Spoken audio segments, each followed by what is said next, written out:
దగ్గరగా చెప్దామా? హల్లెలూయా, హల్లెలూయా. నేరుగా వాక్యదానంలోకి వెళ్దాం. మనం ధ్యానిస్తున్న అంశం ఆయన పరిశుద్ధుడు గనుక మనము కూడా పరిశుద్ధముగా జీవించడం ద్వారా నాకు యేసు తెలుసు అని చెప్పగలం. నాకు యేసు తెలుసు అని సమాజానికి కానీ, నీ తోటి స్నేహితులకు కానీ, నీ కుటుంబ సభ్యులకు కానీ హౌ కెన్ యూ సే, ఎలా చెప్పగలవు అంటే నీవు పరిశుద్ధంగా జీవించడం ద్వారా. ఎందుకంటే యేసు పరిశుద్ధుడు కనుక నీవు పరిశుద్ధుడవైతే నీ భార్యకు, నీ భర్తకు, అత్తకు, మామకు అందరికీ క్రీస్తును గూర్చి నువ్వు చెప్పగలుగుతావు. ఒకవేళ నీలోనే పరిశుద్ధత లేకపోతే నువ్వు ఎంత ప్రయత్నించినా నీ సహోదరులకు కానీ, నీ కుటుంబీకులకు కానీ, ఇరుగు పొరుగు వారికి కానీ, సమాజానికి కానీ క్రీస్తును ప్రకటించలేవు. అందుకనే పరిశుద్ధత అనే దానికి అర్థాలు నేర్చుకుంటూ వెళ్తున్నాం. సో హెబ్రీ భాష ప్రకారంగా పరిశుద్ధత అనే పదానికి ఏమర్థం ఇచ్చారంటే వేరు చేయబడుట అని చెప్పారు. ఏ అంశాలను వేరు చేయాలని 10 అంశాలు చెప్పుకుంటాము అని చెప్పారు. అందులో ఇప్పటికి 3 అంశాలు మనం నేర్చుకున్నాం. మొదటి అంశం ఏంటంటే మనలో ఉన్న కపట స్వభావము నుండి వేరు కాబడుట పరిశుద్ధత. చెప్పండి ఒకసారి.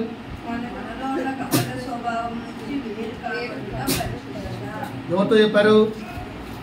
పక్క వ్యక్తితో చెప్పండి.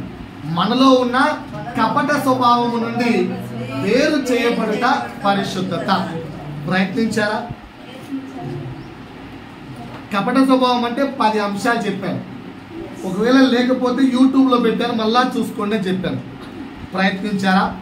సో ప్రయత్నించారని నమ్ముతున్నాను ప్రభు పేరట.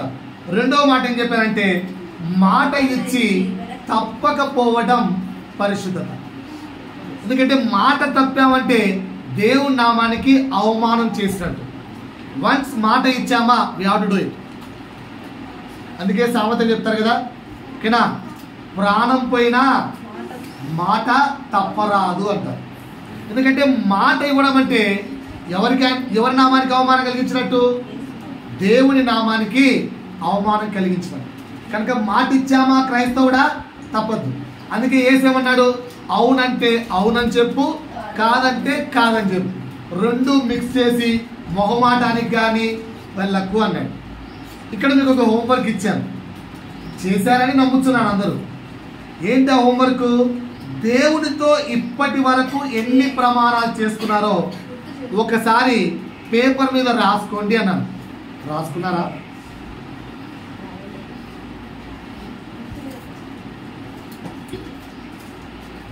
అందుకనే వాక్యాన్ని పెద్దవారి నుంచి చిన్నవారి వరకు అంతా రాసుకోండి అని ఎందుకు చెప్తామంటే మరలా వెళ్తే ఒకసారి వాక్యాన్ని రెఫర్ చేయడానికి. నేను వాక్యం చెప్పడం మొదలు పెట్టినప్పటి నుంచి అన్ని బుక్లు ఉన్నాయి. మొదటి బుక్ నుంచి చూపిస్తాను, ఇది 3వ బుక్. ప్రతి మాట రాసుకుంటాం, ఎందుకంటే నేను కూడా మర్చిపోవచ్చు. అందుకే ఈరోజు కీర్తనలో సమయము దాటిపోయినా మాట్లాడాను. ఎందుకు తెలుసా? దేవుడు హెచ్చరిస్తున్న మాట అది. మీరు చర్చికి వస్తున్నామా, ప్రార్థన చేస్తున్నామేమి దేవుడు కోరుకోవట్లేదంట. ఇక్కడ స్పష్టంగా చెప్పాడు, మీరు ఇచ్చే బలి అర్పణ నాకు వద్దు, నీలో కార్యములు కావాలి, మార్పు కావాలి, నాలాగా మారడం కావాలి. ప్రభు వాక్యం స్పష్టంగా చెప్తుంది. అందుకనే హెచ్చరించాను.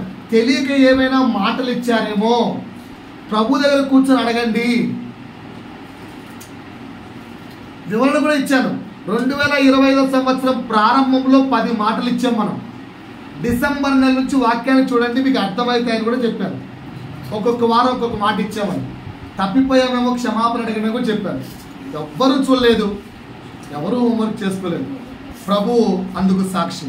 3వ మాట ఏం చెప్పానంటే ఆజ్ఞాతిక్రమం ఏంటి? పాపము. తెలుసా తెలీదా? అది తెలుసుకొని పాపానికి ప్రాయశ్చిత్తము, అట్ ద సేమ్ టైం ఆ పాపము యొక్క క్రియల నుండి వేరుగా ఉండుట, వేరు చేయబడుట పరిశుద్ధత అని చెప్పాను. ఏమని చెప్పాను? పాపం అంటే ఏంటో తెలుసు. సో చేసిన పాపాలకు ప్రాయశ్చిత్తం పొందాలి. ఈరోజు ప్రభు బలలో అడుగు పెడుతున్నాం. ప్రార్థించుకొని ప్రభు బలకు తీసుకోండి. ప్రభువా, ఇక మీదట ఆ పాపములు నేను చెయ్యను, నియంత్రించుకుంటాను, can you please help me అని అడగండి. రైట్. ఇకపోతే ఈరోజు 4వ మాట ముందుకు వెళ్దాం. 4వ మాట నేర్చుకుందాం. యోహాను సువార్త 1వ అధ్యాయము 1వ వచనం. బైబిల్ తీయకుండా ఎంతమంది చదవగలరు? ఆది యందు వాక్యం ఉండెను. తీయండి. ఆది యందు ఏముండెను? వాక్యం ఉండెను. వాక్యము ఎవరి యొద్ద ఉండెను? ఆ వాక్యము దేవుడై ఉండను. అంటే ఇప్పుడు ఆ వాక్యం ఎవరు? ఎక్కడుంది ఆ మీనింగ్? ఆ వాక్యం ఎవరు అంటే యేసు. 14వ వచనం చూడండి. 1:14. ఆ వాక్యము శరీరధారి అయి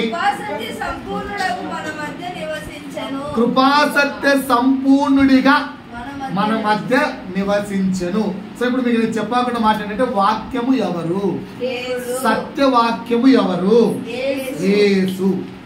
యేసే సత్యవాక్యం. ఇంకా క్లారిటీ కావాలంటే యోహాను సువార్త 14వ అధ్యాయము 6వ వచనం. యోహాను సువార్త 14వ అధ్యాయము 6వ వచనం. ఓపెన్ చేయి, వాక్యం చేయడానికి ప్రయత్నించు. ఏసేమైనాడు? ఒక్కసారి చెప్పండి. నేనే చెప్పాలమ్మా. నెక్స్ట్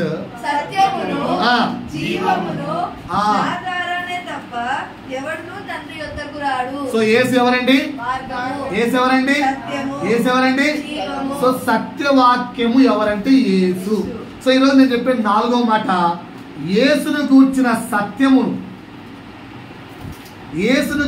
సత్యమును ఎరిగి ఆ సత్యవాక్యమందు నిలిచి ఉండుట పరిశుద్ధత. 4వ డెఫినేషన్. పరిశుద్ధతకు 4వ డెఫినేషన్ ఏంటండి? యేసే సత్యము అని ఎరిగి సత్యవాక్యమందు నిలిచి ఉండుట, లేదా సత్యవాక్యమందు నిన్ను నువ్వు ప్రతిష్ఠించుకొనుట పరిశుద్ధత. రాసుకున్నారా? యేసే సత్యము అని ఎరిగి. పెద్దలకు చాలాసార్లు చెప్తున్నాను, రిపీట్ చేసి రాసుకోండి. వాక్యం ఎప్పటికీ గుర్తుండదు. రాసుకోండి. యేసే సత్యం అని ఎరిగి. బుక్కులు లేవు. మీకు ఇచ్చిన బుక్ ఏమైంది నాన్న? యేసే సత్యం అని ఎరిగి సత్యవాక్యమందు నిలిచి ఉండుట పరిశుద్ధత. సత్యవాక్యమందు నిలిచి ఉండుట పరిశుద్ధత. ఇప్పుడు ఒకసారి నా వైపు చూడండి. కొంచెం చిన్న ప్రశ్నలు చెప్తాను, ఆన్సర్ చెప్పండి. ఈజీయే, పెద్ద టఫ్ ప్రశ్నలే అడిగాను. ఇప్పుడు ఒకవేళ ఇండియన్ క్రికెట్ టీం ఆడేది ఎంతమంది? 11 మెంబర్స్ ఆడతారు క్రికెట్. తెలియకుంటే తెలుసుకోండి. ఎంతమంది ఆడతారు? 11 మంది. సెలెక్ట్ ఎంతమందిని చేస్తారు? 16 నుంచి 15 లేదా 16 మంది సెలెక్ట్ చేస్తారు. కరెక్ట్ కదా?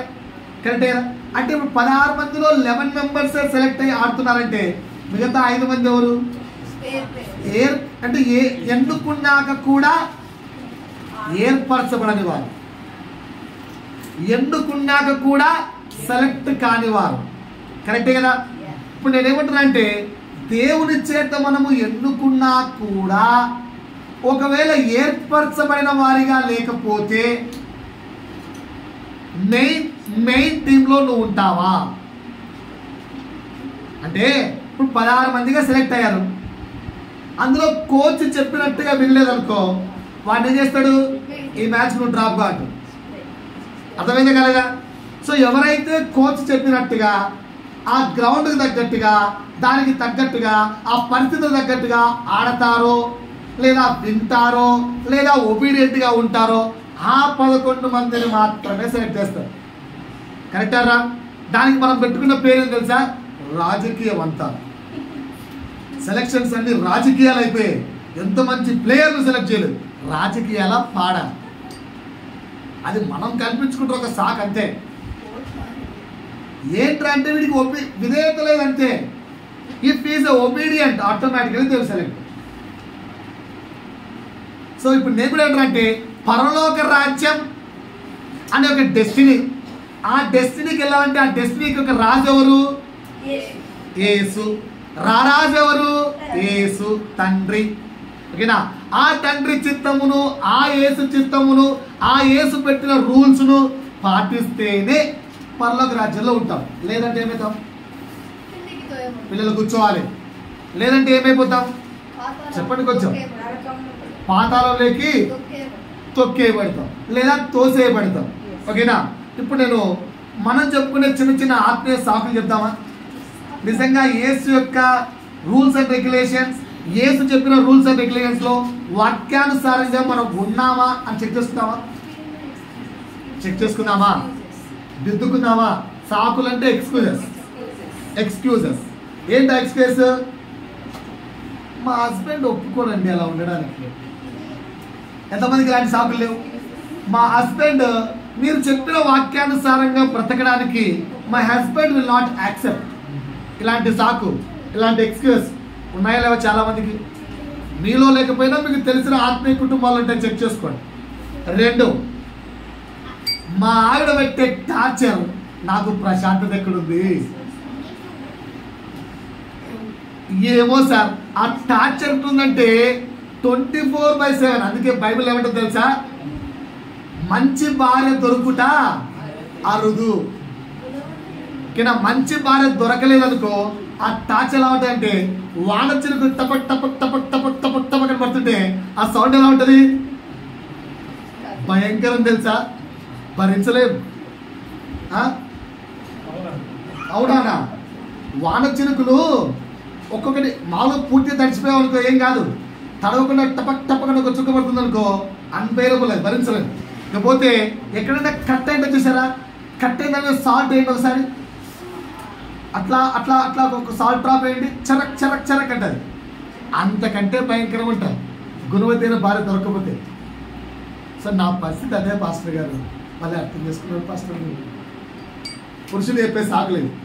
సో ఇలాంటి భార్య ఉంటే అదే ఇంకా భక్తే పాడా అంతా వాక్యమే జిందాబాద్. 3వ సాకు చెప్పంటారా? My pastor whatever my pastor will say as it is your following. మా పాస్టర్ ఏం చెప్తే మేము తప్పం సార్, మా పాస్టర్ ఇది చెప్పి ఇలా ఉంటారంటే అలా ఉంటామంటే. Early morning 5 o'clock prayer we will come, early morning 5 o'clock we will come, whatever my father will say we will follow. Pastor father కరెక్టే కదా? ఇది కూడా సాకే. చెప్పింది మేము పాస్టర్ను గమనించమని చెప్పట్లేదు. వాక్యం ఏం చెప్పాను నేను? యేసు అనే సత్యవంతుణ్ణి ఆయన యందు నిలిచి ఉండాలి. అర్థమైందా? రైట్. ఇంకొక ఎక్స్క్యూజ్ చెప్పంటారా? My church rules will follow sir, Bible rules will not follow sir. My church rules will follow sir, but Bible rules will not follow sir. అదేంటన్నా? చర్చ్ రూల్స్ బైబిల్ రూల్స్ సేమే కదా. ఎవరు చెప్పారు? అన్నీ సేమే ఉన్నాయా? చర్చ్ రూల్స్ బైబిల్ రూల్స్ ఏమున్నాయా? కొన్ని మాట్లాడుకుందాం, కొన్ని డిస్కస్ చేసుకుందాం. మా చర్చిలో మా పాస్టర్ అలాగే నేర్పించాడండి, మరి మా తప్పేంటి? నిజమా? మా చర్చిలో మా పాస్టర్ అలాగే నేర్పించాడు, నన్ను మేమేం చేయమంటారు? ఎవరన్నా అంటారంటే నేను ఆన్సర్ చెప్తాను. దాని సత్యం కాదంటే నేనేం చేయాలి సార్? మా పాస్టర్ చెప్పాడు, is experienced person sir, 25 years service is doing ministry, that's why అని చెప్పి మేము సత్యం అనుకున్నాం. ఏ కళ్ళు పోయాయా నీకు? మీకేమైనా కళ్ళు పోయాయా? లేదు కదా.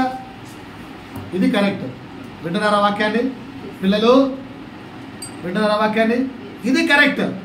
మీ పాస్టర్ ఇందులోంచి చెప్పాడు కదా, చెక్ చేసుకోవాల్సిన బాధ్యత ఎవరిది? చెక్ చేసుకోవాల్సిన బాధ్యత ఎవరిది? నీది. నువ్వు చెక్ చేసుకోవాలి. దీని ప్రకారం ఉంటే ఓకే, లేకపోతే pastor cancel, what ever you said cancel, వద్దు. అది మీ బాధ్యత. ఇప్పుడు అలా మోసపోయి కొన్ని ఎగ్జాంపుల్స్ చెప్తాను. ఇది కరెక్టో తప్పు మీరు చెప్పాలి. ఓకేనా? కరెక్ట్ అయ్యే కొన్ని రాశాను, తప్పు అయినవి కొన్ని రాశాను. అప్రాక్సిమేట్గా 5 ఎగ్జాంపుల్స్ రాశాను. ఇందులో కొన్ని కరెక్ట్, కొన్ని తప్పు. ఈరోజు ఎగ్జామ్కి ఎంతమంది రెడీ ఉన్నారు? 5 ఎగ్జాంపుల్స్ చెప్తాను. ఇందులో ఏది సత్యవార్త, ఏది మోసకరమైన వార్త మీరే చెప్పాలి. రెడీయా పెద్దవారు? నేను మొత్తం వివరం చెప్తాను. ఇందులో ఏది బైబిల్ ప్రకారంగా ఉన్న సత్యమైన వార్త, ఏది బైబిల్ ప్రకారంగా లేని అసత్యమైన మోసకరమైన వార్త మీరే చెప్పాలి. చెప్తారా? రెడీయా? పెద్దవారు ఏమైనా పోటీలో ఉన్నారా, డ్రాప్ అవుతున్నారా? Right. First question, first example number 1. Example number 1. మనమందరం పాస్టర్, నా పేరు అశోక్ అయితే పాస్టర్ అశోక్ దగ్గరికి వచ్చాం. ఇది కరెక్టా? మనమందరం దేవుని యొద్దకు వచ్చాం. ఇది కరెక్టా? చెప్పాలి చెప్పాలి చెప్పాలి. మనమందరము కూడా దేవుని యొద్దకు ఆదివారము విశ్రాంతి దినమును ఆచరించడానికి వచ్చాము. ఇది ఎస్ అంటే ఒకసారి గట్టిగా హల్లెలూయా చెప్పండి. హల్లెలూయా. అందరు చెప్తున్నారు నాతో పాటు. మనం దేవుని దగ్గరికి వచ్చాం కదా, నా దగ్గరికి కాదు కదా. వీళ్ళు ఏం చెప్తారు? మా పాస్పోర్ట్ బాలగడ్డ చూడడానికి వచ్చామని చెప్తారా? లేదు కదా. దేవుని దగ్గరికి వచ్చాం.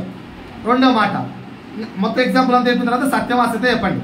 రెండో మాట, నా దేవుడు యేసయ్య, లేదు నా దేవుడు అశోక్. ఏది కరెక్ట్ చెప్పాలి? నా దేవుడు యేసయ్య. యేసయ్యనా? నేను కాదు కదా. రైట్. 3, నా దేవుడు సజీవుడు, సర్వశక్తివంతుడు, ఏదైనా చేయగలడు. అందుకే ఏదో పాట పాడించాం, బాగా వినాలి. నా దేవుడు సజీవుడు, సర్వశక్తివంతుడు, ఏదైనా చేయగలడు. నమ్ముచున్నారా? నమ్ముచున్న చేతులు ఎత్తారు ఒకసారి. నమ్ముచున్న చేతులు ఎత్తారు. నమ్ముచున్న చేతులు ఎత్తారు. 4, ఇదంతా ఒకటే ఎగ్జాంపుల్. 4, ఇప్పుడు ప్రార్థన చేద్దాం. నేను పొందుకుంటాను. ఇప్పుడు ప్రార్థన చేద్దాం. I'm ready. నేను ప్రార్థన చేయడానికి సేవకుడిగా నేను ప్రార్థన చేయడానికి రెడీ. ప్రార్థన చేయండి పాస్టర్, నేను పొందుకుంటాను అని వాడు చదువు కాబట్టి నేను నమ్ముతున్నాను నా దేవుడు ఇస్తాడు. నమ్ముతున్నాను నా దేవుడు ఇస్తాడు. నేను ఇవ్వను. నేను నమ్ముతున్నాను నా దేవుడు ఇస్తాడు. ప్రార్థన చేద్దామా? ఓకేనా? ప్రార్థన చేద్దామా? రెడీగా? నాతో పాటు ఏకీపిస్తారా? రిపీట్ చేస్తారా? నీకు కావాల్సిన ఏదైనా దేవుడు ఇస్తాడు. ఏదైనా చేయగలడు ఆయన. మళ్ళా రిపీట్ చేస్తున్నాడు. నేను నా దేవుడి వద్దకు వచ్చాను. నా దేవుడు యేసయ్య. నా యేసయ్య సజీవుడు, సర్వశక్తివంతుడు, ఆయన ఏదైనా చేయగలడు అని నేను నమ్ముచున్నాను. నమ్మకంతో నేను ప్రార్థిస్తున్నాను. నాతో ఏకీభవించాలి, చేతులు ఎత్తాలి. నాతో ఏకీభవించాలి, చేతులు ఎత్తాలి. నేను ప్రార్థన చేస్తే నాతో పాటు ప్రార్థనలు ఏకీభవించండి. పరిశుద్ధుడా చెప్పాలి అందరూ. పరిశుద్ధుడా యేసయ్య, నీ నామానికి మహిమ కలుగును గాక. నేను మిమ్మల్ని నమ్ముచున్నాను. మీరు సర్వశక్తివంతులు. నా జీవితమును మీరు చూస్తున్నారు. నాకున్న ఆర్థిక, భౌతిక, ఆరోగ్య, ఆత్మీయ ప్రతి ఆశీర్వాదము మీరే మీ యొద్ద నుంచి నాకు అనుగ్రహించండి. అది కూడా నీ చిత్తానుసారంగానే. తండ్రి, మీరు ఇచ్చుచున్నారని నేను నమ్ముచున్నాను. యాకోబు సెలవిచ్చినట్టుగా నేను పొందుకున్న ప్రతి ఆశీర్వాదము నుండి నీవే నాకు ఇచ్చావని నమ్మి నేను మీకు సమర్పించుకుంటాను. అందులో నుంచి 10వ వంతు మీకే. యేసు నామమున ఆమేన్. ఏమన్నా తప్పు చేసామా? ఈ రోజు నుంచి మీ ఇంట్లో ఫ్యామిలీ ప్రాబ్లమ్స్ ఉండవు. ఉంటే నన్ను అడగండి. దేవుడు ఇస్తానన్నాడు, ఇచ్చేశాడు. అందుకు నేనే సాక్షి. దేవుడు ఇస్తానన్నాడు, ఇచ్చేశాడు. ఇది ఆత్మీయ బోధన, మోసకరమైన బోధన.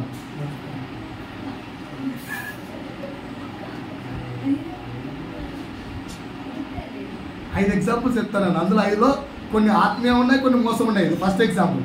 ఇది ఆత్మీయ బోధ, మోసకరమైన బోధ. Answer please. ఇంత చెప్పించిందా తోట? ఆత్మీయత కదా. ఏమన్నా తప్పు చెప్పారా? బైబిల్ అలాగే ఉంది కదా, రెఫరెన్స్తో సహా చెప్పాను లేదా అండి? ఇది ఆత్మీయ బోధనే కదా, ఒప్పుకుంటారా? రైట్. రెండో ఎగ్జాంపుల్. అమ్మయ్యా, ఒకటైతే ఆత్మీయ బోధ చెప్పానండి. రెండో ఎగ్జాంపుల్. డౌట్ ఏం లేదు కదా, అనుమానం ఉందా నా పైన? నేను మీ మంచి పాస్తాను, గుర్తుపెట్టుకోండి. రైట్. రెండోది, ఇచ్చి చూడు ఇచ్చి చూడు, ఇచ్చి దేవుణ్ణి పరీక్షించు, ఆకాశపు వాకిళ్ళు విప్పి దేవుడు భూమి పట్టజాలనంత ఆశీర్వాదముతో నిన్ను నింపబోతున్నాడు. రండి, వినండి, రక్షణ పొందండి. రండి, ఇవ్వండి, సమృద్ధిని పొందండి. రండి, ప్రార్థించండి, స్వస్థతలు పొందుకోండి. రండి, అభిషేకం పొందుకోండి, సమాధానంతో వెళ్ళండి.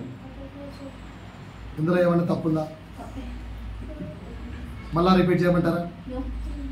మళ్ళా రిపీట్ చేయమంటారా? ఈ మాటలు ఎప్పుడు వినలేదా? ఇలాంటి సువార్త ఎప్పుడు వినలేదా బాబు? వినలేదా? ఇచ్చి చూడుడి, ఇచ్చి పరిశోధించుడి, ఆకాశపు వాకిలు విప్పి భూమి పట్టజాలనంత ఆశీర్వాదం నా దేవుడు, మన దేవుడు అనుగ్రహించబోతున్నాడు.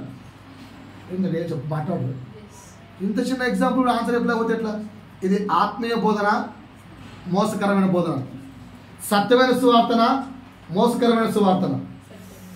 సత్యమైంది పాస్టమ్మ, సత్యమైంది అనేది పాస్టమ్మ కూతురు అసత్యమైనది. ఇది సత్యమా సత్యమా? రండి, వినండి, రక్షణ పొందండి. రండి, ప్రార్థించండి, సమాధానం పొందండి. సత్యమా కాదా? సత్యమా కాదా? సత్యమా కాదా? సత్యమే. రైట్. రెండో ఎగ్జాంపుల్ కూడా సత్యమే. మూడో ఎగ్జాంపుల్ చెప్పాలా? మూడో ఎగ్జాంపుల్, దేవుని పరిచర్య చేయాలంటే ఎంతమందికి ఉంది ఆశ? దేవుని పరిచర్య చేయాలని. పరిచర్య అంటే ఇప్పుడు అలాగే వాక్యం చెప్పడమే పరిచర్య కాదు, అన్నీ కూడా పరిచర్యలు. దేవుని కొరకు నేను ఉపయోగపడాలి, దేవుని పని నేను చేయాలనుకున్నాను. చేతులెత్త. ఈరోజు ఇచ్చేద్దాం పనులని, ఈరోజు పనులన్నీ ఇచ్చేద్దాం, చేతులెత్తాలి. దేవుని పని చేయాలంటే ఫస్ట్ మీరు చేయాల్సిన పని స్టెప్ 1, నా దగ్గరికి వచ్చి అభిషేకం తీసుకోండి. ఎందుకంటే దేవుని పరిచర్యలో ముందు ఒక దైవ సేవకుడి ద్వారా ఏం తీసుకోవాలి? అభిషేకాన్ని తీసుకోవాలి. పాయింట్ అర్థమైందా? ఒక దైవ సేవకుడు ద్వారా, బిగ్ దైవ సేవకుడా, చిన్న దైవ సేవకుడా? పెద్ద చిన్న తెలుసు కదా మీకు. పెద్ద దైవ సేవకుడు ద్వారా అభిషేకం తీసుకోవాలి. రైట్. రెండో పని ఏం చేయాలంటే అభిషేకం తీసుకున్నాక రెండో పని బైబిల్ క్లాసెస్కి వెళ్ళాలి. Minimum certain period of time, అంతో ఇంతో బైబిల్ క్లాస్ కదా వెళ్ళాలి. మూడో పని ఏం చేయాలంటే ప్రభు దగ్గర కూర్చొని అన్ని భాషల కొరకు ప్రార్థించాలి, గోజారుకోవాలి. ఇది మూడవ అడుగు. నాలుగవ అడుగు ఏంటంటే సమాజంలోకి వెళ్ళి ప్రభు గురించి చెప్పడం. చర్చిలో ప్రభు సంబంధించిన పనులు ఏమైనా ఉంటే ముందడుగు వేసి ప్రారంభించాలి. ఇది 4 అడుగులు దేవుని పరిచర్యలో. కరెక్టా తప్ప? సత్య సువార్తన, అసత్య సువార్తన? ఎవరు మాట్లాడరండి పెద్దవారు? రావట్లేదా ఆన్సర్? సత్యమా అసత్యమా? నేను చెప్పేదాన్ని తప్పుందా? దేవుని పరిచయం చేయాలంటే ఈ 4 ఉండాలి. ఏముండాలమ్మా? ఏముండాలి? ఫస్ట్ ఏం చేయాలి? అభిషేకం పొందుకోవాలి. రెండోది ఏం చేయాలి? బైబిల్ ట్రైనింగ్ తీసుకోవాలి. మూడోది ఏం చేయాలి? అన్ని భాష కొరకు గోజారుకోవాలి. నాలుగోది ఏం చేయాలి? స్వార్థకి వెళ్ళిపోవాలి భాషతో పని. ఈ 4 కరెక్టా తప్ప? సత్య సువార్తన కాదా? మీరు ఇక్కడ లోకల్లో వింటున్నారు అసలు ఈ మాటలు? ఇలాంటి మాటలు ఇప్పుడు వినట్లేదా? రైట్. సత్య సువార్త అంటే ఇది కూడా. 4వ ఎగ్జాంపుల్, హిందువుల గుడిలో పెళ్ళి. గుళ్ళో పెళ్ళి, ఊర్లో కాదండి, హిందువుల పెళ్ళి కాదు, హిందువులే వాళ్ళ గుడిలో పెళ్ళి. హిందువుల యొక్క చావు బెలం. వాళ్ళ ఇంట్లో మెచ్యూర్డ్ ఫంక్షన్, సంథింగ్ ఫంక్షన్, వాటికి మనం వెళ్ళకూడదు. ఎందుకంటే అది విగ్రహారాధన అవుతుంది. అర్థమవుతుందా? హిందువుల గుడిలో పెళ్ళి, అబ్బే అస్సలు వెళ్ళకూడదు, తప్పు. గుళ్ళకి ఇక్కడ ఉన్న వాళ్ళు వెళ్ళొచ్చు అంటారు, బయట ఉన్న వాళ్ళు ఆన్సర్ చెప్తారా? హిందువుల గుడిలో పెళ్ళి వెళ్ళచ్చా? గుడిలోకి, వాళ్ళ గుడిలోకి ఓకేనా? గుడిలోకి వెళ్ళచ్చా? వెళ్ళచ్చా? వెళ్ళచ్చా? మీరు లోపల ఆన్సర్ అయిపోయిందమ్మా. నేను బయట వారిని అడుగుతున్నాను, వాళ్ళకి ఆన్సర్ చెప్పట్లేదు. హిందువుల గుళ్ళో పెళ్ళికి వెళ్ళచ్చా? వాళ్ళ చావుకి వెళ్ళచ్చా? వాళ్ళ చావు పిల్లలకి వెళ్ళచ్చా? వాళ్ళ ట్రెడిషన్స్కి వెళ్ళచ్చా? వెళ్ళచ్చా? వెళ్ళచ్చా? సో వెళ్ళొద్దని నేను చెప్తున్నాను, బైబిల్ చెప్తుంది. అది విగ్రహారాధన అవుతుంది. నా సువార్త తప్ప కరెక్టా? సత్య సువార్తనా? ఇది మోసకరమైన సువార్తనా? మోసం అంటారా? సో మీ ఆన్సర్ ఏంటంటే హిందువుల గుడిలో పెళ్లి జరిగినా ఏ సందేహం లేకుండా ప్రశాంతమైన మనసుతో హ్యాపీగా వెళ్ళచ్చు కదా. 2, వారి చావులు ఏమైనా ఉంటే ప్రశాంతంగా వెళ్ళచ్చు. నేను వెళ్ళొచ్చాను ఒక చావు. 3, వాళ్ళ ఇళ్ళల్లో ఏ ఫంక్షన్స్ ఉన్నా హ్యాపీగా వెళ్ళచ్చు. వాళ్ళు గంధం పట్టించుకోవచ్చు. రిచువల్స్ లో ఫాలో కావచ్చు, జస్ట్ వెళ్ళచ్చు. రైట్. సో ఇవేవి కూడా విగ్రహారాధన కాదంటారు. మీ ఆన్సర్ ఏంటి? సో ఇప్పుడు చెప్పిన 4 ఎగ్జాంపుల్స్ లో ఫస్ట్ 3 సత్యమైన సువార్త, లాస్ట్ది మాత్రం అసత్యమైన సువార్త.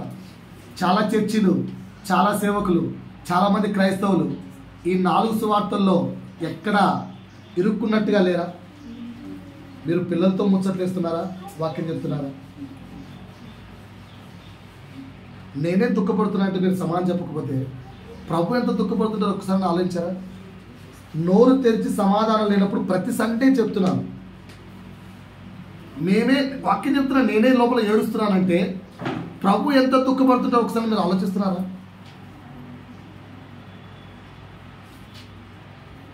నా ఇంటెన్షన్ ఏంటంటే ఎక్కడ మనం మోసపోతున్నామో నేర్పించాలని ఆశ. ఇప్పుడు చెప్పిన 4 ఎగ్జాంపుల్స్లో మొదటి 3 ఎగ్జాంపుల్స్ సత్య సువార్త, 4 ఎగ్జాంపుల్ ఏమన్నారు? అసత్యమైన సువార్త అన్నారు. కానీ నేను 4 చెప్పేది అసత్యమైన సువార్త గురించే. ఇందులో ఏది సత్యం కాదు. ఇప్పుడు చెప్పిన 4 అసత్యమే. మనం చేసిన ప్రార్థన కూడా అసత్యమే. నేనేం చేశాను? ఫస్ట్ దాంట్లో దేవుడు యొద్దకు వచ్చాము, కరెక్టే, కాదని చెప్పలేదు. దేవుడు ఎవరంటే యేసు, కరెక్టే, కాదని చెప్పలేదు. 3వ మాట ఏంటి? దేవుడు సర్వశక్తివంతుడు, ఆయన ద్వారా అన్ని పొందుకుంటాం, కరెక్టే. ఆయనకు అసాధ్యమైనది ఏమైనా ఉందో? లేదు, కరెక్టే. ప్రార్థన చేద్దాం, కరెక్టే, అక్కడ వరకు కరెక్టే. యాకోబు దశంభాగం ఇచ్చాడు, అక్కడ వరకు కరెక్టే. దాన్ని ప్రార్థనలో నొక్కాయించి చెప్పడం స్వార్థం, దైవ సేవకుని యొక్క స్వార్థం. వ్యక్తిని దశమ భాగాల కొరకు లాగడం, దశమ భాగం ఇవ్వడం అనేది విశ్వాసి యొక్క కర్తవ్యం. కర్తవ్యాన్ని ఏం చేయాలి? రుద్దకూడదు అన్నమాట. చదవండ్రా, చదవాలన్నది కర్తవ్యం. చదువు అన్నాం అనుకో, అది ప్రెజర్. అర్థమైందా? అది ప్రెజర్. జనులు ఎందుకు చచ్చిపోతున్నారు? అందుకే చచ్చిపోతున్నారు కదా. మన దాకా సిస్టర్ ఒక ఎగ్జాంపుల్ చెప్పింది. మా పిల్ల క్లాస్ ఉపయోగదే. నా ఫ్రెండ్ కూడా ఉండేవాడు అక్కడ. ఎంత చదివేవాడంటే అబ్బో, నేను నా పిల్లలకి ఎప్పుడు చెప్తున్నాను, సోషల్లో డౌట్ వస్తే నేను మా సార్ని అడిగేవాళ్ళం కాదు, వాడిని అడిగేవాళ్ళం. ఎంత సోషల్లో జ్ఞానం అంటే వానికి ఇయర్ పేరు చెప్తే ఆ ఇయర్లో ప్రపంచం మొత్తంలో ఏమైనా జరిగి చెప్పేవాడు. అరే ఇండియాలో ఈ ఇయర్లో అది జరిగిందిరా, అమెరికాలో ఇయర్లో జరిగిందిరా, అంత ధ్యానించేవాడు. Number of books. When I'm a student, నా క్లాస్మేట్ అనుకున్నాం, ఎప్పుడైనా ఒక 4 మార్క్స్ ఆన్సర్స్ 8 పాయింట్స్ కావాలంటే మాకు 2 పాయింట్స్ 3 పాయింట్స్ దొరికేవి. సార్ వెళ్తే సార్ 2 పాయింట్లు ఇచ్చేవాడు, మిగతా 4 పాయింట్లు ఎక్కడంటే 100 తెచ్చుకునేవాడు, వాడు ఇచ్చేవాడు. అన్నం తింటే ½ an hour వేస్ట్ అవుతుందని చెప్పి ఓన్లీ రసం వేసుకొని తిరుక్కొని 10 నిమిషాలకు వెళ్ళిపోయాడు. 5 నిమిషాలు అంతే. రాత్రి 12:30 1 గంట, మళ్ళీ ఎర్లీ మార్నింగ్ 3 o'clock లేచేవాడు. నేను అడిగాను, ఏం చదువురా ఇది, ఎందుకురా ఇంత చదువుతున్నావు, ఏమైందిరా అంటే, అమ్మో రే నాకు మార్కులు రాకుంటే మా పిన్ని నన్ను చంపేస్తుందిరా. పిన్న మా నాన్న 2వ పెళ్లి చేసుకున్నాడు, మా అమ్మ కాదమ్మా 2వ, చంపేస్తుంది నాకు మార్కులు రాకపోతే. ఎన్ని మార్కులు వచ్చాయి తెలుసా వాడికి? సోషల్లో తెలుగులో 61. 100కు 100 ఎందుకు రాలేదు? అంత ఇంటెలిజెంట్కు కరెక్ట్గా మార్చి ఎగ్జామ్స్, ఫిబ్రవరిలో పిచ్చోడైపోయాడు. ఎంత పిచ్చోడైపోయాడంటే వాడి మైండ్ వాన్లో లేదు. ఏం కొనుక్కుంటాడో తెలియదు. సాధనగలే ఎండి వాలే పోతున్నా అంతే. ఇంటికి వెళ్ళాలి సార్, పర్మిషన్ ఇస్తారా సార్? కాదు, నేను ఇంటికి వెళ్తానా? సిస్టర్స్ వెళ్తుంటారు, ఏ ఇట్రా, ఇక్కడ బాయ్ కనిపిస్తే రెస్పెక్ట్ ఇవ్వాలి తెలుదా? నేను నీకంటే సిస్టర్ అయితే నమస్కారం చెప్పలా అనేవాడు. ఏంద్రా బిహేవియర్ అంటే నేనేం చేశాను రా అంటే పిచ్చోడు అయిపోయాడు. ఇంటర్ కంప్లీట్ అయిపోయింది, ఆఫ్టర్ 2 years డెత్, చచ్చిపోయాడు. దీన్ని స్వార్థం అంటారు. సో చదువు చదువు చదువు చదువు చదవడం వాడి కర్తవ్యం, చదువు నాయన చెప్పాలి, ప్రెషర్ పెట్టకూడదు. ఇక్కడ కూడా ఏంటి, దశంభాగం ఇవ్వండి, అది వాళ్ళ కర్తవ్యం, వదిలేసి అడుక్కోవద్దు, ఇచ్చేయండి. సో మీతో ప్రేయర్లో ఏం చేయించాను? ఎవరన్నా ప్రేయర్ నాతో పాటు చేశారా? దేవుడే ఇచ్చాడు కనుక దేవుడికే ఇస్తాను, అందులో 10వ భాగం ఇస్తాను. ఇది స్వార్థం, ఇది దొంగ బోధ. తెలుసుకోండి. మీరు చర్చకొచ్చి మీ పాస్టర్ ఎప్పుడైనా చెప్పండి ఈ డైలాగ్? నేనైతే చెప్పాను. రైట్. రెండో ఎగ్జాంపుల్ ఏం చెప్పాను మీకు? ఇచ్చి శోధించుడి, ఇచ్చి పరీక్షించుడి, రండి వినండి, స్వార్థ పొందండి, రండి స్వస్థత పొందండి, రండి ప్రార్థించ. ఎందుకు? మీటింగ్స్కి వెళ్తేనే జరుగుతాయా? అలా ఉందా ఎక్కడైనా? అలా ఎక్కడైనా ఉందా? బైబిల్లో ఎక్కడైనా ఉందా? మీటింగ్స్కి వెళ్తేనే పలు రకాల కిచిడీలు ఎక్కువైపోయి గలతీ సువార్త మొత్తం అదే. గలతీ సువార్త ఏముంది? ఎవడు రా మిమ్మల్ని చెడగొట్టింది? గలతీ పత్రికలో ఎవడు మిమ్మల్ని చెడగొట్టింది? స్టార్టింగ్ బాగానే ఉన్నారు. ఏమైంది? పౌలు ఒక బోధ చెప్పాడు, ఇంకో వ్యక్తి ఇంకో బోధ, నాశనం అయిపోయింది. మన పరిస్థితి ఏంటి?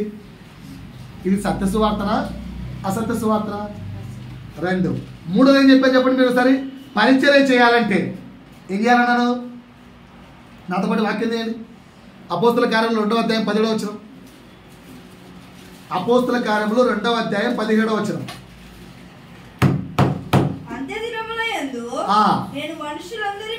ఒక్క నిమిషం అమ్మా. ఇప్పుడు మనం ఉన్నది అంత్య దినాలా లేకపోతే స్టార్టింగ్ దినాలా? ఇప్పుడు మనం ఉన్నది స్టార్టింగ్ దినాలా అంత్య దినాలా? ఇప్పుడు ఈ అమ్మాయి పేరేం పేరు అన్నా? నీ పేరేంట్రా? దీపిక. దీపిక. నీ ఏజ్ ఎంత? 1 2 3 చెప్పు సార్ 10 దాకా. లే చెప్పు, లేయాలి. 1 2 3 అందరికి పెద్దలందరూ చెప్పు ఒకసారి గట్టిగా. 1 అను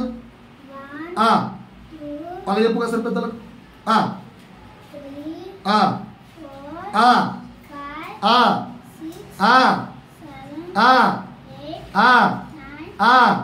10. ఇప్పుడు ఇలా మమ్మీని అడుగుదాం, ఈ అమ్మాయి కడుపులో ఉన్నప్పుడే 1 to 10 వచ్చేసాయా? ఎవరు నేర్పించారు? ఒక టీచర్ 1 to 10 నేర్పిస్తే నేర్చుకున్న పాప బైబిల్ నేర్చుకోదా? వాక్యం నేర్చుకోదా? ఎలా ఉండాలో నేర్చుకోదా? ఎలా ప్రకటించాలో నేర్చుకోదా? నేర్చుకోగలుగుతుందా? నేర్చుకోలేదా? అందుకే దేవుడు అంటున్నాడు, అంత్య దినములో చదవమో సరిపోయిగా, నేను మనుషులందరి మీద నా ఆత్మను. ఇప్పుడు వెళ్ళి ఏ క్రిస్టియన్ చూసుకోండి, కాబట్టి హిందువులు చూసుకోండి. నేను కించపరచట్లేదమ్మా, మన తప్పులు చెప్తున్నాను. హిందూ దగ్గరికి వెళ్తే ఈ ఏజ్ అమ్మాయిని, ఏజ్ ఎంత 10 years ఉంటుందా లేదా 7 years ఉంటుందా? 7 years ఏజ్ ఉన్న హిందూ దగ్గరికి వెళ్ళి వాడు గుళ్ళో ఎడ కూర్చుంటాడు, ఎలా ఉంటాడు, ఏం చేస్తాడు అడగండి. బ్రాహ్మణ దగ్గరికి వెళ్ళండి. నేను ప్రతిసారి చర్చ పిల్లలు అడుగుతుంటా, 6th 7th వాళ్ళు ఏజ్ అవుతుంది. 6th 7th అంటే 11 and 12 వాళ్ళు అడుగుతారు, అరే నీకు మంత్రం వచ్చారని. వచ్చు సార్. ఏం చెప్తారంటే వినాయక చవితి అంతా నేనే చేశాను సార్. నీకు వచ్చారా మంత్రం? వచ్చు సార్. 11 years 10 years అబ్బాయికి వాళ్ళు నేర్పిస్తున్నారు దేవుని దగ్గర ఎలా కూర్చోవాలి, పూలు ఎలా పెట్టాలి, ఎలా ఉండాలి. మనం ఎందుకు మిస్ అవుతున్నాం తల్లిదండ్రులారా? ఎందుకంటే మాస్టర్స్ ఇలాంటి బోధన చెప్తున్నాం కనుక. ట్రైనింగ్ తీసుకోవాలి, ట్రైనింగ్ కావాలి, ఇది కాదండి. దేవుడు తన ఆత్మను, నీవు ప్రభు కొరకు నీ పిల్లలను సిద్ధపరిస్తే చిన్ననాటినే నీ దేవుడు తన ఆత్మతో నీ మీద కుమ్మరిస్తాడట. ఏమైంది మరి మీకు? Parents speak please. దర్శనాలు చూసావా? దర్శనాలు చూసావా? దర్శనాలు చూసావా? ప్రభు స్వరం విన్నావా? మేడం దర్శనాలు చూసావా? ప్రభు స్వరం విన్నావా? ప్రభు స్వరం విన్నారా?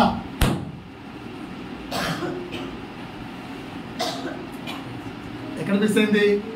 పేరెంట్స్ మనకి ఇది సవాలు. ఏ దైవ సేవకు దగ్గరికి వెళ్ళి అభిషేకాన్ని తీసుకుంటే పరిచర్య రాదు. తల్లిదండ్రులారా, మీరు మీ పిల్లలను ప్రభువు ఆత్మ కొరకు సిద్ధపరిస్తే వాక్యము సెలవిచ్చినట్టుగా అంత్యదినముల యందు నా ఆత్మ నేను వారి మీద కుమ్మరించదనని వాక్యము సెలవిచ్చినట్టుగా ప్రతి వ్యక్తి మీద కూడా దేవుడు తన ఆత్మను కుమ్మరిస్తున్నట్టుగా వారు ఆత్మలో పరవశులై వారే దేవుని సువార్తకు పరిచర్యకు సిద్ధపడతారు, సేవకులాగా తయారవుతారు. తల్లిదండ్రులారా, మన బాధ్యత అది. అది కాక పరిచర్య అంటే బైబిల్ ట్రైనింగ్కి వెళ్ళాలి, లేదంటే వాక్యం కూర్చోవాలి, ప్రభు కూర్చో ప్రభు అన్య భాష అనాలి. ఇవన్నీ ఎవరు చెప్పారు మీకు? ఒకవేళ రీగాలాభాషి బాలాభాని మాట్లాడుకోవాలనుకుంటే ప్రభు చిత్తమైతే పరలోకము సంబంధించిన కనెక్టివిటీ వాడికి దేవుడు ఇవ్వాలని తలపుంటే దేవుడు వాడికి ఇస్తాడు. లేదంటే అన్య భాష అంటే వేరొక భాష దేవుడు ఆ సమయంలో అనుగ్రహిస్తాడు. ఆ సమయంలో అనుగ్రహిస్తాడు. మీ ముందున నేనే ఎగ్జాంపుల్. మీరు ఏమైనా హిందీ చెప్పండి, నాకు రాదు. ఎందుకంటే మీరు ఆ వర్ణమాల రాయమని ఒకటే రాయలేను. బికాస్ నాకు హిందీ లాంగ్వేజ్ లేదు, నేను చదువుకోలేదు. వర్ణమాల కూడా రాదు నాకు. కానీ నేను హిందీలో ప్రసంగం చెప్పగలను. నేను చెప్పాను కూడా ఆల్రెడీ. వీళ్ళు వచ్చారు, ఓన్లీ హిందీ వ్యక్తులంటే కూడా ప్రసంగం చెప్పాను. అది దేవుడు ఆ సమయంలో నీ నోట మాట అందిస్తాడు. సో పిల్లల్ని సిద్ధపరిచారు తల్లిదండ్రులారా. లేదంటే ఇంకా మోసపూరితమైన సువార్తలు ఉండిపోయామా ఏంటి? దేవుడు పరిచర్యకి వెళ్ళాలంటే ముందు ఒకసారి పాస్టర్ అభిషేకించాలి, తర్వాత నేను వెళ్ళాలి. ఓ దేవుడు మీతో మాట్లాడలేదా? సరే పిల్లలారా, బిజీ షెడ్యూల్, మాట్లాడలేదు ఇప్పటివరకు. దేవుడు మాట్లాడకుండా ఎవరు బాప్తిసం తీసుకోలేరు. బాప్తిసం తీసుకున్నామంటే పరిశుద్ధాత్మ దేవుడు మీతో ఒప్పించినట్టు హృదయాంతరంగం అందు. కానీ మిస్టేక్ ఏంటంటే ఆ పరిశుద్ధాత్మ స్వరాన్ని మనము గుర్తించలేకపోతున్నాం. వాటి అర్థమైందా? ఇప్పుడు ఎలా మోసపోయామో చెప్పాను. ఓకేనా? హిందువుల పెళ్లికి వెళ్ళకూడదు. ఆన్సర్ చేయండి. మార్కు సువార్త 2వ అధ్యాయము 17వ వచనం. అక్కడ దేవుడు ఏం చేసాడో చూద్దాం. యేసు ఆ మాట విని రోగులకే గాని ఆరోగ్యం గల వారికి వైద్యుడు అక్కరలేదు, నేను పాపులనే పిలువవచ్చితిని గాని నీతిమంతులను పిలువరాలేదు. దానిపైన ఒకసారి పరిచర్యలోనున్న శాస్త్రులు ఆయన సుంకర్లతోనూ పాపులతోనూ భుజించుట చూచి ఏంటి ఎవరితో కూర్చున్నారు? మరి మనం ఎందుకు హిందువుల పెళ్లికి వెళ్ళాలంటే ముట్టు, అది వెళ్ళాలంటే తట్టు, ఇది వెళ్ళాలంటే పట్టు, ఇది వెళ్ళాలంటే కష్టం? ఓకేనా? ఇప్పటికీ లేవు కాదు, ఇప్పటికీ ఉన్నాయి. అయ్యా, పరిశుద్ధత నేర్చుకుంటే మూఢాచారాలు పాటిస్తున్నాం కానీ వ్యక్తులను ద్వేషిస్తున్నాం. ప్రభు ఏమంటున్నాడు? పాపులనే పిలవచ్చి తిని వారి మధ్యలోనే జీవించాడు, వారితోనే ఉన్నాడు, కానీ పాపాన్ని అంటించుకోకూడదు. నిన్ను ఇన్వైట్ చేస్తే గర్భగుడిలోకి వెళ్ళైనా పెళ్లిలో చూడు, తప్పులేదు. ఇన్వైట్ చేస్తే వాళ్ళ గర్భగుడిలోకి వెళ్ళి కూర్చో, తప్పులేదు. తిరుపతి టెంపుల్ దేవస్థానంలో పిలిచి లోపల పెళ్లి పెట్టుకున్నాను సార్, రండి సార్ అంటే పో. వాళ్ళకి టచ్ చేయమంటే టచ్ చేయి, నష్టమే లేదు. నువ్వు పరిశుద్ధంగా ఉండు, వ్యక్తిని అసహించుకోకండి. ఇది సత్యం. కానీ ఏం కొట్టుకుంటున్నామంటే అబ్బో. కానీ ఇక్కడ జాగ్రత్త కలిగి ఉండాల్సింది ఏంటి? ఒకసారి నా వైపు చూడండి. నేను గుళ్ళకి వెళ్ళాను. గుళ్ళకి వెళ్ళి ఆ విగ్రహాన్ని ముట్టాను, వాళ్ళు ఇచ్చి తిన్నాను అనుకోండి. ఈ అమ్మాయి చూస్తే ఏమవుతుంది? మా పాస్టర్ తిన్నాడు, నాకేంటి? నా ద్వారా ఈ అమ్మాయి యొక్క విశ్వాసాన్ని చంపకూడదు, అది వాక్యం. కనుక ఆ అమ్మాయిని బట్టి అయ్యా ప్రస్తుతానికి నేను కొంచెం నిష్టలో ఉన్నాను ప్లీజ్ అని చెప్పచ్చు, తప్పలేదు. ఎగ్జాంపుల్ చెప్పంటారా? చాలామంది ప్రసాదం తీసుకొని వస్తారు, ఏం చెప్తారు? తినమంటే వాడు బాధపడ్డు, మరి ఎట్లా ఏం చెప్తారు సార్? స్కూల్లో ఎప్పుడు మీకు ఆ సిచ్యువేషన్ రాలేదా? మరి ఏం తినేసారా? మొత్తం చెప్పారా? మరి వాళ్ళు ఫీల్ కాలేదా? వాళ్ళు ఇప్పుడు చేయమంటారు తెలుసా? పెద్ద బిల్డప్లే అదంతా అదిలే అంటరా, అంత సీన్ లేదు.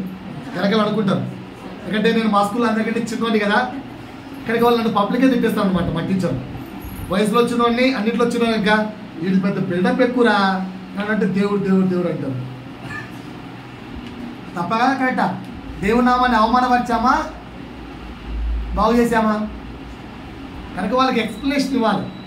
తినచ్చు కదా, చిన్నపిల్లలు ప్రేమగా తెచ్చిస్తారు. టీచర్ తిరుపతి లడ్డు టీచర్ తింటా ఎలా ఎస్కేప్ కావాలి చెప్పాలి వాళ్ళకి. నేను అన్న వినాయక చవితి రోజు చికెన్ ఇస్తే తింటావా? సార్ తప్పు సార్, ఆ 9 days తినకూడదు, నిష్ట. ఎందుకు ఆ 9 days వాళ్ళు నాన్ వెజ్ టచ్ చేయరు. నేను కూడా అలాగేరా, నేను కూడా కొంచెం వ్రతంలో ఉన్నాను. వ్రతంలో ఉన్నప్పుడు తినకూడదు, నిష్టలో ఉన్నాను తినకూడదు చెప్పాలి. తప్పేం లేదు వాళ్ళు. అర్థమవుతుందా? ఇవ్వకుండా మీరు చేసేది దేవుని యొక్క నామాన్ని అవమానం చేయడం. రైట్? అర్థమవుతుందా? వచ్చే వారం ఏం చెప్తారంటే సత్య సువార్తను ఎలా గుర్తించాలో చెప్తారు. పాయింట్ అర్థమైందా? ఇప్పుడు సత్య సువార్త కాని దాన్ని సత్య సువార్త ఎలా అనుకున్నామో, సత్య సువార్త ఎలా ఉంటుంది, అది ఎలా గుర్తించాలనేది ప్రభు చిత్తం అయితే వచ్చేవారని చెప్తాను. ఒకసారి నా వైపు చూడండి. ఇప్పుడు ఎన్ని వాక్యాలు చెప్పాను? పరిశుద్ధతకు 4 అర్థాలు చెప్పాను. ఒకసారి అవన్నీ గుర్తుపెట్టుకోండి. మొదటిది ఏంటి? కపట హృదయము లేకుండా ఉండాలి. రెండోది ఏంటి? మాట ఇచ్చి వెనక్కి తిరగరాదు. మూడోదేంటి? ఆజ్ఞ మీరట పాపం కనుక పాపం చేయకుండా ఉండాలి. నాలుగేంటి? సత్యమును తెలుసుకొని సత్యవాక్యమందు నిలిచి ఉండాలి. ఇది పరిశుద్ధత.